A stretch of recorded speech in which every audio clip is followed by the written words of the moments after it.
Assalamu alaikum friends, welcome to chemistry class from part 2 chemistry. Today our topic is oxide of bromine and oxide of iodine. Oxide of bromine जो हमारा topic है बेटा, इसके अंदर हमारे पास जो overall generally physical property देखें तो oxides of bromine dark volatile liquid होते हैं विद लो थर्मल स्टेबिलिटी। इनकी जो थर्मल स्टेबिलिटी होती है वो लो होती है। इसमें हम जो ऑक्साइड पढ़ेंगे वो ब्रोमीन मोनोऑक्साइड है Br2 जिसका फार्मूला है।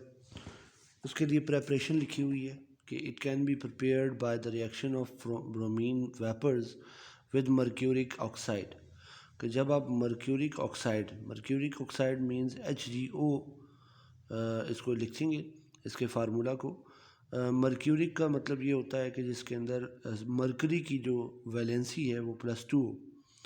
तो मर्क्यूरिक ऑक्साइड जब ब्रोमीन के 2 मोल से रिएक्ट करता है एट 50 डिग्री सेंटीग्रेड तो आपके पास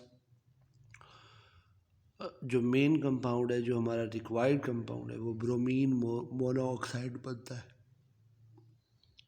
Br2O can also be prepared by treating the suspension of mercuric oxide in CCl4 with bromine। वो कहता है कि अगर आप इसको कार्बन टेट्राक्लोराइड के सॉल्वेंट में बनाते हैं तो या मर्क्यूरिक ऑक्साइड के सैंपल को कार्बन टेट्राक्लोराइड के साथ की मौजूदगी में रिएक्शन करवाते हैं तो ये तब भी बन जाता है। It is stable in dark in CCl4 at -20 degree. It has oxidising property.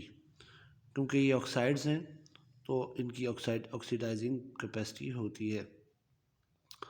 उसके बाद हम आ जाते हैं ऑक्साइड्स ऑफ ब्रोमीन में। ऑक्साइड ऑफ ब्रोमीन में out of all the oxide of the iodine only iodine penta oxide is important, जिसको हम study करेंगे। The other compound I2O4 and I2O9 are salt-like and are considered as iodine iodates। Iodine और आयोडेट्स का मतलब ये है कि ये इसके साल्ट्स वगैरह बनाने के लिए या साल्ट की तरह काम आते हैं। आयोडेट साल्ट को कहते हैं। आयोडीन पेंटा ऑक्साइड की तरफ आ जाते हैं।